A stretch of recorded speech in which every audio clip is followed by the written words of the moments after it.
Nama saya Clara Riamo Panjaitan, NPM 1746031040. Di sini saya akan menjawab pertanyaan untuk tugas etika kehumasan 21 Oktober 2020. Pertanyaan yang pertama adalah, kode etik humas secara umum terbagi 4. Jelaskan, yaitu pertama Code of Conduct, yaitu etika perilaku sehari-hari terhadap integritas pribadi, klien, atasan, media dan umum, masyarakat, serta perilaku terhadap rekan profesi kita. Yang kedua itu Code of Profession, etika kita dalam melaksanakan tugas sebagai humas.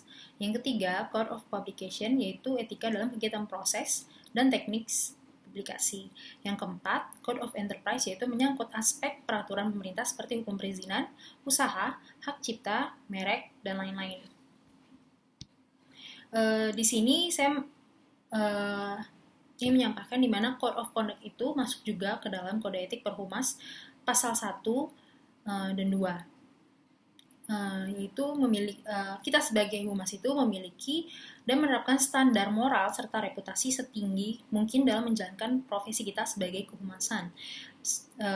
Selain itu, secara nyata kita harus berperan sungguh-sungguh dalam upaya memasyarakatkan kepentingan Indonesia. Sedangkan dari pasal 2-nya sendiri, humas harus berlaku jujur dalam berhubungan dengan klien ataupun atasan kita.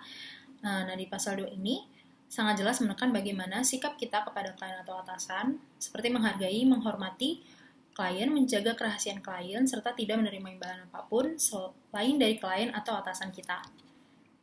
Selain itu, di pasal 3 juga saya mendapatkan beberapa poin, yaitu perilaku terhadap masyarakat dan media massa. Di sini masih masuk ke Code of Conduct serta Code of Profession dan ke media. Di sini kita sebagai humas menjalankan kegiatan profesi kehumasan dengan memperhatikan kepentingan masyarakat serta harga diri anggota masyarakat, serta tidak melibatkan diri dalam tindak manipulasi integritas, sarana maupun jalur komunikasi massa. Selain itu, kita sebagai humas tidak boleh menyebarkan informasi yang tidak benar atau hoax, atau yang menyesatkan sehingga dapat menodai profesi kehumasan kita, dan senantiasa membantu untuk kepentingan Indonesia atau kepentingan bersama. Di pasal keempat Kode Etik Perhumasan, saya juga mengambil beberapa poin yang memang masuk ke 4 kode etik secara umum, yaitu kita sebagai humas tidak dengan sengaja merusak dan mencemarkan reputasi atau tindak profesional rekan kita.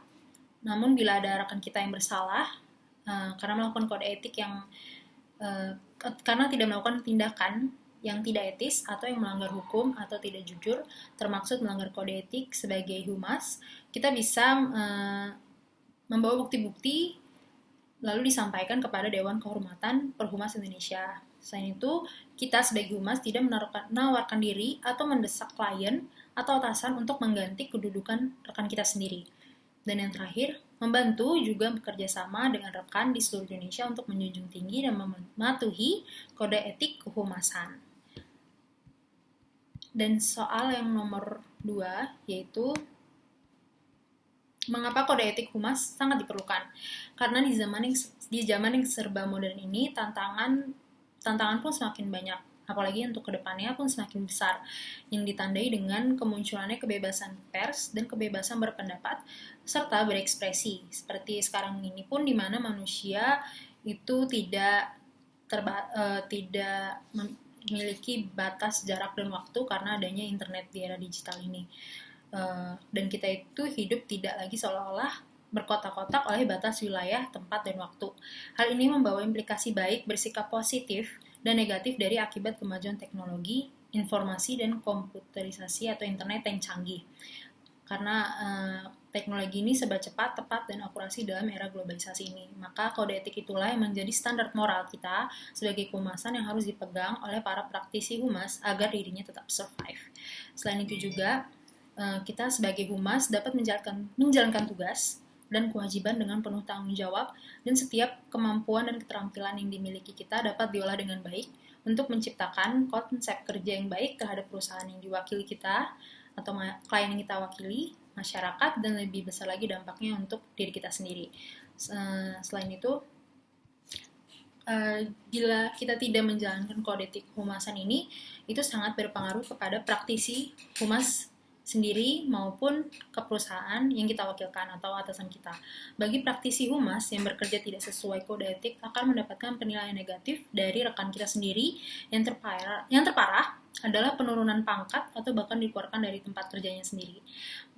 Sedangkan untuk perusahaan atau klien yang kita wakili, jika kita tidak menjalankan kode etik dengan semestinya dan seharusnya, maka perusahaan atau klien yang kita wakili mendapatkan citra negatif di masyarakat, dan apabila citra ini berkembang maka akan sangat mempengaruhi kinerja perusahaan itu atau klien kita sendiri.